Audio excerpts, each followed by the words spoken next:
وہاں پر بھی حرف قد ہے تاکید کے ساتھ اور تحقیق اور پورے زور کے ساتھ۔ یہاں بھی یہ فرمایا قد یعلم اللہ۔ عزیز بھائیوں، کوئی بھی اجتماعی کام ہو نظم جماعت میں، اس سے پیچھے رہنے والے کو اللہ تعالیٰ تو جانتا ہے نا۔ قد یعلم اللہ، اللہ جانتے ہیں۔ الذین یتسللون منکم، جو کھسک جاتے ہیں تم میں سے۔ ایک اجتماعی کام ہے، مسجد بنا رہے ہیں، یا جہاد کا کام ہے، دعوت کا کام ہے، سبق کا کام ہے، یا فنڈ اکٹھا کرنے کا کام ہے، جو پیچھے رہتا ہے اللہ پاک تو اس کو جانتے ہیں، چلو لوگوں سے چھپ جائے گا۔ عزیز بھائیوں، کوئی بھی اجتماعی کام ہے اس میں حصہ ضرور ڈالنا ہے، تھوڑا ڈالیں زیادہ ڈالیں، اگر پیچھے رہ جائیں چھپ جائیں گھر بیٹھے رہیں کوئی نہیں جانتا، اللہ پاک جانتا ہے۔ قد یعلم اللہ، اللہ جانتے ہیں۔ الذین یتسللون، جو کھسک جاتے ہیں تم میں سے، لواذا، ایک دوسرے کی اوٹ میں۔ فَلْيَحْذَرِ الَّذِينَ يُخَالِفُونَ عَنْ أَمْرِهِ أَن تُصِيبَهُمْ فِتْنَةٌ أَوْ يُصِيبَهُمْ عَذَابٌ عَلِيمٌ۔ پس ڈرنا چاہیے ان لوگوں کو جو مخالفت کرتے ہیں ان امرہ، آپ کے حکم سے، ان تصیبہم فتنہ، کہ پہنچے ان کو کوئی فتنہ، او یصیبہم عذاب علیم، یا پہنچے ان کو دردناک عذاب۔ عزیز بھائیوں، پیارے نبی کریم علیہ الصلوۃ والسلام کا ایک حکم چھوڑ دیں، ایک حدیث یا ایک سنت کو جان بوجھ کر ترک کر دیا جائے عمدن، تو اس آدمی کو ڈرنا چاہیے کہ مجھ پر کوئی فتنہ آ جائے یا دردناک عذاب آ جائے۔ ایک حدیث کو، ایک فرمان کو یا ایک سنت کو، اور جو سنت کے اور حدیث کے مجموعہ اور ذخیرے کو ترک کر دیتے ہیں، پتہ نہیں کتنی حدیثیں ہیں جن کو ہم چھوڑ دیتے ہیں، تو ان کو ڈرنا چاہیے۔ ان تصیبہم فتنۃ او یصیبہم عذاب علیم، یا پہنچے ان کو دردناک عذاب۔ حدیث پاک میں آتا ہے، پیارے نبی کریم علیہ الصلوۃ والسلام کا پیارا فرمان، اذا کان ثلاثۃ فی سفر فلیؤمروا احدہم، جب 3 آدمی سفر میں ہوں تو ان میں سے ایک کو امیر بنا لیں، ایک کو، پھر اس کی اطاعت کریں جب تک وہ حکم کرتا رہے قرآن و سنت کے مطابق۔ سفر میں ہیں، حضر میں ہیں، ایک اپنا سربراہ بنا لیں۔ عزیز بھائیوں، جب گھر میں ایک سربراہ ہوگا تو گھر کا نظام چلے گا، ورنہ شرازہ ہی بکھر جائے گا، ایک ادھر کو ٹانگ کھینچے گا دوسرا ادھر کھینچے گا۔ اسی طرح دکان ہے، فیکٹری ہے، ملک ہے، تعلیمی ادارہ ہے، سکول ہے، ایک سربراہ ہوگا نا، پھر اس کی اطاعت کرتے جائیں، پھر صحیح نظام چلے گا، اور نظم اس سکول کا، اس ادارے کا، اور اس فیکٹری کا بالکل صحیح چلے گا جب ایک کی اطاعت ہو۔ فَلْيُؤَمِّرْ وَحْدَهُمْ، سنن ابی داود کتاب الجہاد، حدیث نمبر 2609۔ نبی کریم علیہ الصلوۃ والسلام کا اسی طرح پیارا فرمان ہے کہ جب مجلس میں آئیں تو سلام لے کر بیٹھیں، جب جائیں تو پھر بھی اجازت کے ساتھ اور سلام کے ساتھ۔ فَلَيْسَتِ الْأُولَى بِأَحَقَّ مِنَ الْآخِرَةِ، جو جاتے ہوئے سلام ہے وہ بھی اسی طرح ہے جو آتے ہوئے ہے، سلام کے ساتھ اور اجازت کے ساتھ۔ سنن نبی داود حدیث نمبر 5208۔ اور یہ جو آیت کریمہ ابھی ہم پڑھ رہے ہیں، جو آخر سے پہلی آیت کریمہ ہے، اور یہ آخری رکوع جس میں 3 آیات ہیں، سورۃ نور کا آخری موتی ہے، کچھ پہلے ہیں کچھ بعد میں، اور درمیان میں ایک نگینہ ہے، اللہ نور السماوات والارض، وہ وسط میں ہے، وہ نگینہ ہے، بڑا ہیرا اور جواہرات میں سے، اور دائیں بائیں بڑے بڑے پیارے موتی ہیں، ان میں سے ایک یہ، فَلْيَحْذَرِ الَّذِينَ يُخَالِفُونَ عَنْ أَمْرِهِ أَن تُصِيبَهُمْ فِتْنَةٌ أَوْ يُصِيبَهُمْ عَذَابٌ عَلِيمٌ۔ پیارے نبی کریم علیہ الصلوۃ والسلام نے اپنی مثال دی، فرمایا مثلی و مثلکم، میری اور تمہاری مثال کا مثل رجل استوقد نارا، اس آدمی کی طرح ہے جس نے آگ جلائی، پھر اس میں پتنگے گرتے ہیں، کیڑے مکوڑے، اور وہ ان کیڑوں مکوڑوں کو روکتا ہے، آگ میں نہ جاؤ، گر جاؤ گے، جل جاؤ گے، لیکن وہ پتنگے ہیں کہ زبردستی اس آگ میں گرتے ہیں اور جل جاتے ہیں۔ وَأَنَا آخِذٌ بِحُجَزِكُمْ، میں تمہاری کمر سے پکڑ کے تمہیں کھینچ رہا ہوں، لوگوں جہنم سے بچ جاؤ، لیکن تم جبراً جہنم کے اندر جا رہے ہو۔ وَأَنَا آخِذٌ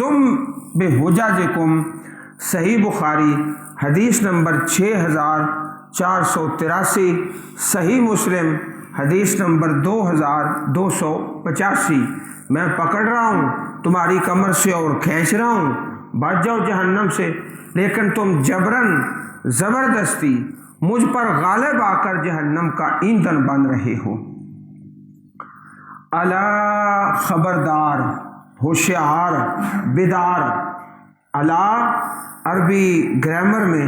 ہم اس کو کہتے ہیں حرف تنبیہ، متنبہ کرنا،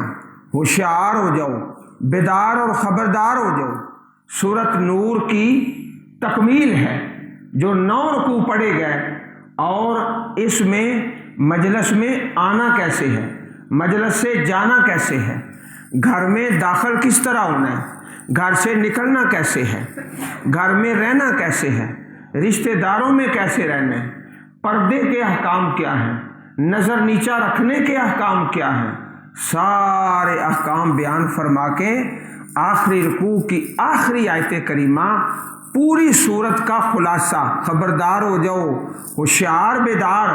اس سورہ نور کو اپنے گھروں میں قائم کر دیں۔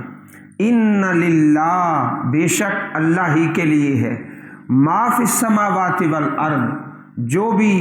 آسمانوں میں ہے اور زمین میں ہے، قد یعلم، اب دیکھو پھر حرف قد آ گیا ہے، بار بار آ رہا ہے، کتنی تاکید ہے،